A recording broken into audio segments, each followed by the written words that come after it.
Should be a great day, but first, before we have a look at the grid, Greg Murphy, let's have a look at this tight and twisty track. Yeah, very tight and very technically demanding little circuit. 12 kilometres, 3Ks long, 12 corners, sorry, 3 kilometres long. But it is a very tough circuit, very hard to get a nice clean lap around here.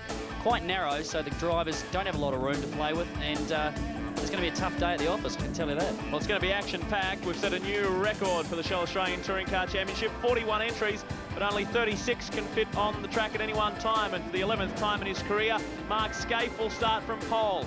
John Bowe will start alongside, then the two Castrol cars, Larry Perkins and Russell Ingall. Out of row 3, Stephen Johnson. What a great qualifying effort from young Steve in the Racing for Life Falcon, just ahead of Craig Lowndes. Tony Longhurst will start out of 7. Dick Johnson will come out of 8. Then go back position number 9, Jason Bright, who's been having some troubles here, so too as defending champ Glenn Seaton. They're a little frustrated at the moment. Mark Larkham back in 11 and Jason Bargwanna 12. Now you might notice those icons on the right of screen, that H and the B. New innovation we brought in at Phillip Island that denotes H for Holden or F for Ford. And the box below that is the tyre they're running on, be that Bridgestone, Yokohama or Dunlop. So that gives you an idea of what's on the car. Back to position 17, Terry Finnegan, Darren Hossack, an improved qualifying performance. Garth Tander had some problems in qualifying, he's back at 19. And those V8s just keep rolling back there. Anthony Tratt, the Toll Transport Falcon, strong performance at Phillip Island. Greg Crick, he's back too after that big shunt at Lakeside. 29, Peter Dillman, Melinda Price in 30, that's a great qualifying effort. 31 is Danny Osborne. Now, the position gap that you saw there, the space, that was meant for Darcy Russell. He won't start in this one. And right out of the back, Simon Amazidis and Charles Ryman off this enormous field at Winton. A new V8 record, and the grids just continue to grow. Well, the last time Mark Scaife was on pole here at Winton was in 1992 when he cleaned up in both races in the Nissan GTR. He ended up winning the round. That was the last time not only was he on pole, but he actually won a race here at the rural Victorian circuit. It is now new. It is 1 kilometre longer as we get set for this first race. It is going to be a ripper. Watch the first corner as we get set. You've got to get a good start here, that's for sure. Ready. They seem to be holding for a long time. Away they go now. Scaife got away to a good start. That'll give him some relief for sure. Oh! Larry Perkins, this is going to be bad.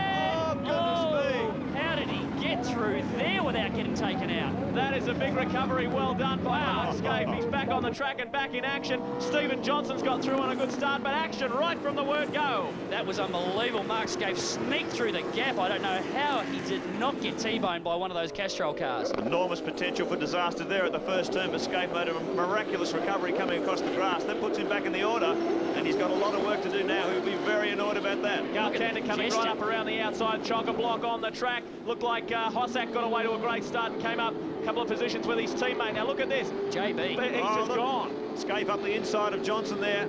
As they come out of Repco Bend, he's really pumped up behind his teammate Craig Lowndes. And another challenge from Tony Longhurst. So Steve Johnson is right in the thick of things, nice and early. Longhurst coming up, then Bright, then we go back to Bargwanna. Dick Johnson looks like he's gone back a couple of positions, and Seaton is in behind him. Well, Craig Lowndes all over the back of Mark Scaife now. Now, Mark will be wanting to get back up the front there after that excursion at the start with one of those Castrol Commodores just helping him on his way. Very disappointing. Let's have a look at a replay now. Watch Mark Scaife left of screen. Now, he got away to a great start. He would have been happy about that. Yeah, he comes across just to cover the line. And like, who was that? Was that Larry? Larry just did not bother trying to stop and just fed him off. Now, look at this. This could have been absolute disaster. Larry misses him. Russell just sneaks around the inside. But, wow, what a miss. Stephen Johnson sliding into fourth. What a great start. He said, thanks very much, I'll go up there. Here's our race leader, John Bowe. Then we go back. Russell Ingall has got up into second. Then Larry Perkins. Now Mark Scaife for the lights on. He'll be wanting to square things up here with Larry. Try and get through on him at least anyway. Then we go back to Lowndes, Longhurst, Bright, Bargwanna. Steve Johnson's back in ninth now, just ahead of his father, Dick. Now we know how hard Larry is to get past, and on Winton being so tight, it's going to be very, very tough. And also, Russell made a move on Larry somewhere we didn't see, and he's got past him, which was obviously a good move. Oh, look at the amount of hustle he's putting on Perkins here. Oh, he's gone through! And we're back to that battle, and he goes. Oh, he's beat him again! Contact between Perkins and Scaife. This is going to continue for a while, I would say. Winner out of that one's Craig Lowndes. He's gone up 2 positions, so he said, thanks, boys. I'll keep on cruising through while Larry's on the back of him. Well, 2 laps not even completed. We've had 2 big contacts between Larry Perkins and Mark Scaife. Scaife out on the grass both times. Boy, he'll be pumped up now. Look at Larry's he's pushing Craig Lowndes now. and Mark Scaife wanting to get back on the tail of this battle. Well, the Holden Racing team really surprised everyone in qualifying, with Scaife pulling that brilliant lap out in qualifying of 1:23.08 when they expect the Dunlop cars to dominate qualifying. Let's have a look on the Shell Helix replay. Look at this, Mark right up the Scaife inside. dives through the inside. Oof. Contact again on the exit. Larry decided, you're not having this. Stayed where he was. Mark Scaife came across. Well, these two are going to have a few words after this one. It's going to be interesting as the thing goes on, isn't it? Getting stuck in, aren't they? So the order at the moment, Bow, he's opened it up 1.5 seconds over Ingle, Lowndes, Perkins, Scaife, Longhurst, right up there too, Barguana in the Valvoline Commodore. Stephen Johnson, he's ended up right back in 9th position after that great start. Dick Johnson, his old man, he's in 10th. Craig Lowndes on screen at the moment has never driven here at this circuit. The last time he raced here, I think, was in a Formula Holden in '94. So he hasn't driven on this new circuit. He's the current championship points leader by some 40 points over Russell Ingle. And at the moment, he is sitting there in 3rd spot. He'll be happy about that. He will be wrapped. I mean, starting from 6th on the grid, wasn't obviously happy with that, but just keeping out of trouble. Made advantage of the two contacts there between Larry and Mark Scaife, and now he's running 3rd, so very pleased. It's quite interesting. I spoke to Craig after qualifying yesterday when Mark ended up on pole position and Craig was back there in 6th. The Mobil 1 Holdens went out on 2 very different suspension setups just to see which one was the most effective. Scaife's obviously was a tremendous setup for this circuit, so Craig said he was going to try and adopt Mark's settings for the race, and he says the car seems to be working pretty well up there in 3rd position. That's better than he would have expected. It's working very well at the moment. Lap 3 of 15, a long way to go. It is still John Bow out in front. Russell Ingle in 2nd, Lowndes, then Perkins and Scaife. That's where all the action has been happening now. Here's Russell Ingle, who sits in 2nd spot. They know this track very well. It's their home test track, and Ingle cleaned up here last year. The sole Holden victory at this circuit. There's Jason Wright, who sits in 7th. Now let's watch the gap here. Back to Barguana, then Steve Johnson, Dick Johnson, and Glenn Seaton. Well, Seaton's been having a pretty hard run through qualifying. There he is, our reigning Shell Series champ. Bridgestone onboard camera, you're riding with him. And he's sitting back there in the pack a little bit. In the Ford Credit Falcon. He's got cameras loaded all over this car. The team, Mark, have been working so hard, and a few of the Ford teams, I think Jason Wright was another one, they said they can't believe how hard they've had to work for such a low result. They're very frustrated. Yeah, it really has been a turnaround in 1998. And most people have been impressed with the consistency of the Dunlop tyres after that drama they had, the Kobe earthquake back in '95 and the rebuilding process. Oh, it's a big tangle here, one of the Wins Commodores. Darren Hossack, yep. They're having a wretched season. Darren Pate, very impressive in qualifying yesterday. He got up to, I think it was 14th. But still having troubles during the races, the Wins boys. Now that's disappointing because here's the replay. Oh, who was that involved in that? Paul Romano was there with Darren Hossack. Now that's disappointing because Darren Hossack was 14th. He was in there behind Mark Larkham. He was doing a great job.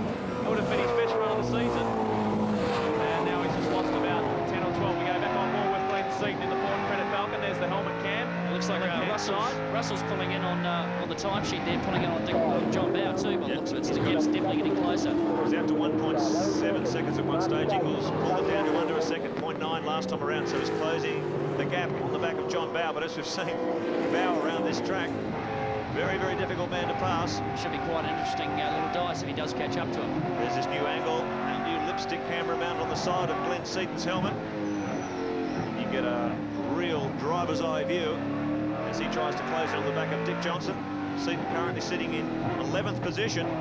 There's a real battle there for the tail of the top 10 between Dick, Stephen Johnson and Jason Barguana. Third of the way there, lap 5 of 15. Stephen Johnson's all over the back of Barguana right now. It's going to be an interesting little tussle. Barguana might be just having a little bit of a problem holding these guys up. Russell Ingle working hard. In 2nd spot now, he is catching the Synchrome Proto in car camera. He is catching John Bow, that is for sure. It's going to be interesting after there's some telemetry supplied by Triple M on board the Castrol Commodore. Road speed on the left of your screen, engine revolutions on the right, and brake applications in the middle. There you are, hard on the brakes as he shifts back a gear for this turn 1. It's such a contrast what we saw at Phillip Island a couple of weeks ago. You know, the speeds down here were under 200 kilometres an hour most of the time. Considering we were doing 270 at Phillip Island just 2 weeks ago. Now Murph, if you're in the driver's seat of the Castrol Commodore, you're coming up behind John Bow. What possible opportunities would he have? What would be his best passing opportunity if he's going to make one? Well, you know, JB is just the biggest professional at this job, and, you know, he's very, very strong at it. And you've got to try and force him into a mistake. Now, these guys don't make mistakes very often, but because of the low speeds and the shortness of the straights, it's very difficult to get a run on someone to make a move. So it's under brakes. Somewhere is going to be the move where you've got on the right side of the guy going inside a corner, into a corner on the inside, I should say. But, you know, this is probably the longest straight we have, or one of the longest straights now that we're on. And you can see it's very hard to make inroads on someone when the straights are this short. John Bowe, 2 race wins this season. Russell Ingall, 3. It's going to be interesting to see who comes out on top on this one. JB, John Bowe, is in a commanding position at the moment in the number 18 Shell Helix Ford. Last time he won a race here was back in 1995, where he won both races and obviously won the round. Well, you obviously can't get any closer than this lead. They are all over each other. We don't need the timing monitor anymore. We can throw that away. We'll see a bit of control tyre racing here. Falcon and a Commodore both on the same tyre, the Dunlop 359. It's the same compound that the Castrol team used here last year for that crushing 1-2. And also the tyre that Larry Perkins and Russell used to win Bathurst last year, so it's a good tyre. And Craig Lowndes is benefiting from this little fire. He's starting to catch up, isn't he? The gap's closing there too, so it could be coming 3 or 4-way battle pretty soon. Tony Longhurst is right up there with Mark Scape as we have a look at Jason Bargwanna in the Gary Rogers Valvoline Cummins Commodore.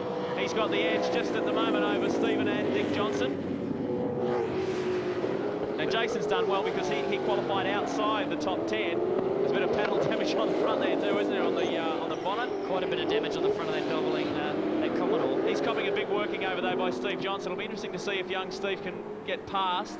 I'm so impressed with Steve's efforts this weekend. It's great to see. Yeah, qualifying up there in 5th. At one stage, he was sitting up on the front row of the grid before the other guys got their fast times in. But this new team, under the guidance of Lee Jeffries and the boys there, Stephen hasn't had a lot of time in a V8 supercar since Bathurst last year. Phillip Island, I know he was pretty nervous about going out in the car because he's had so few miles, and he's really dialing himself in very quickly. We're watching the battle for the lead. This is the view from the back of John Bowe's Ford. You just watch the car placement of JB. He puts that car exactly where Russell will want his one to be. Very hard to get past. Taking into account, Greg, all the similarity of the turns, I guess, on this circuit, is there one corner here which presents itself as the best overtaking opportunity? Not really. I think there's obviously some are better than others, but oh, look at this! These opportunities like Russell's trying to do here is to get the crossover effect on someone, get a better line, force JB to an inside going into a corner, take the outside fast line and come back across on the inside. And that'll be one of the easiest ways, well, probably the best way for Russell to get past. Have a look in the background, Craig Lowndes is coming this. right up. Yeah, Oh, here he goes! Russell's in. Oh, the 2 of them must have touched. And look at Lowndesy here, he must be there. There he is. Oh, jeez. Well, there you go. Russell, he knows this track back to front. It's his home test circuit, and he made the move, and it stuck. Great move. He could just sniff the opportunity there, and he went for it. Blazed through on the inside. Not only is Craig Lowndes caught up, but also Larry Perkins is coming up. He's been a big winner out of this situation as well. Be interested to see if there's any battle damage on the side of John Bowe's car. That was pretty close leading into that corner. I think you can say that was just nice, clean passing stuff. That was really good to watch, and Russell just forced his way through there, but the 2 of them stayed on the track. Tremendous battle on our hands now. The Castrol Commodore, Russell Ingall, Bowe in 2nd position. He's feeling plenty of heat from Craig Lowndes on the charge. Let's have a look at this on the Shell Helix replay. Saw the opportunity, boom. JB, he just kept going for the corner, but there was a Commodore there.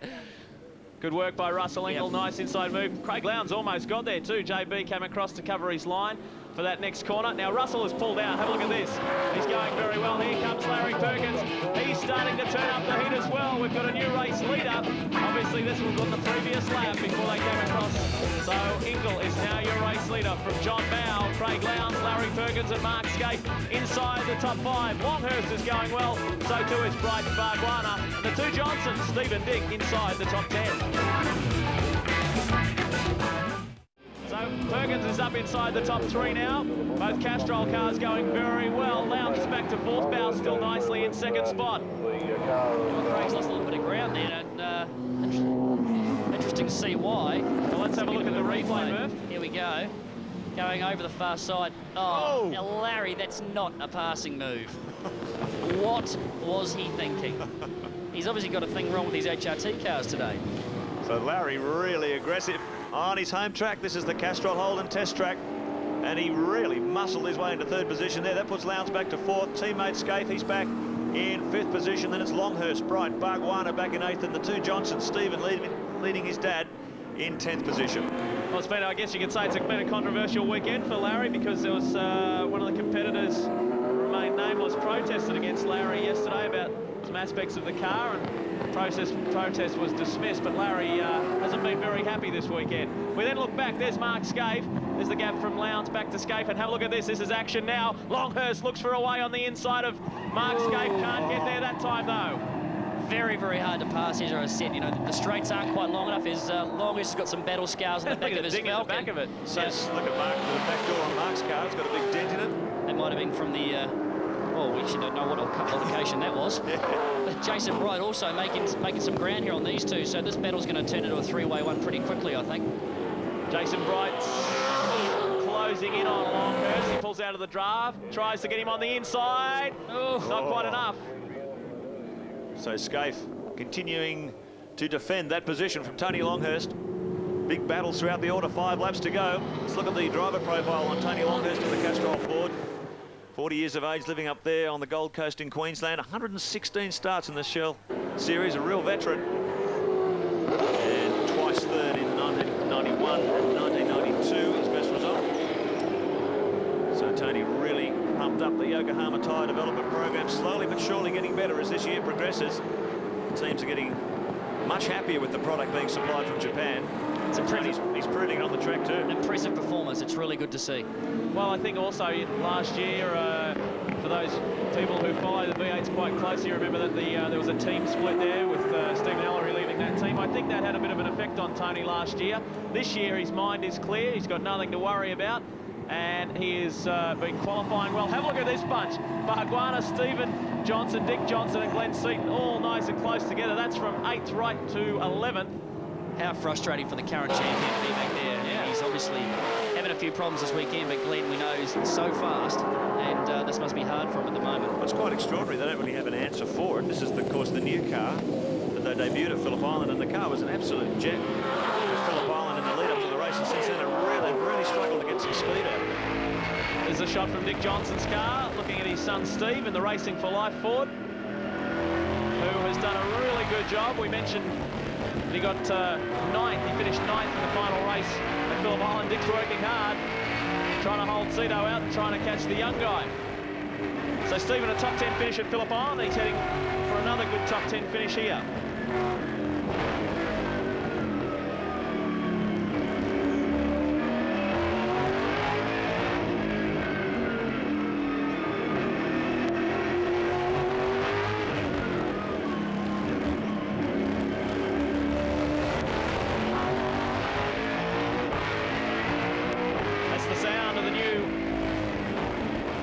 Shell Helix Ford of Dick Johnson's. As we come around, this is the new section of the track from here onwards until they come back around through the S's. Meanwhile, behind this battle, our top place privateer at the moment is Mal Rose. He's sitting back in 21st position with Rod Nash. We've got a bit of a battle going on here. And 22nd on the track. This is a tremendous battle. What do you think Larry's thinking? Russell got through, you reckon I can get through? Well, he's hit everyone else, so why not?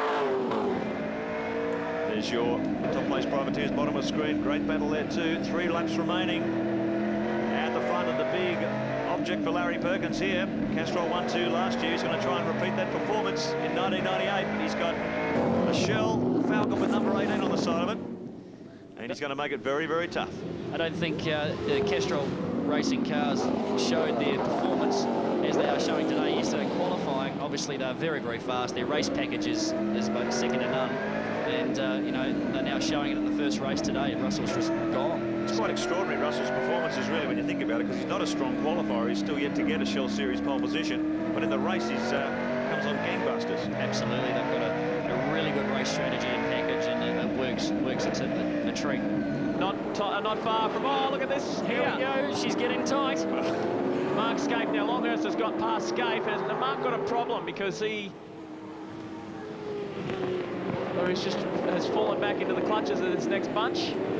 Bright is on him now. Then we've got Bargwana right on. The old sparring partners here, the two young guys. Oh, Longhurst has got past, and he's pulled away from Scaife. So Mark may have a problem with that car after one of those. Well, that's what I was thinking. Yeah, one of those hits. So something might be out of line, out of whack with their geometry. Look at Bargwana. Oh, Bright! Bargwanna bluffed his way through there, He certainly did. Now, he made it. He just bluffed his way into that corner. Brighty went in too deep, got it sideways, and the Pertic Falcon was very out of shape. Breaking duel here. Breaking duel. Stephen Johnson on the wrong side.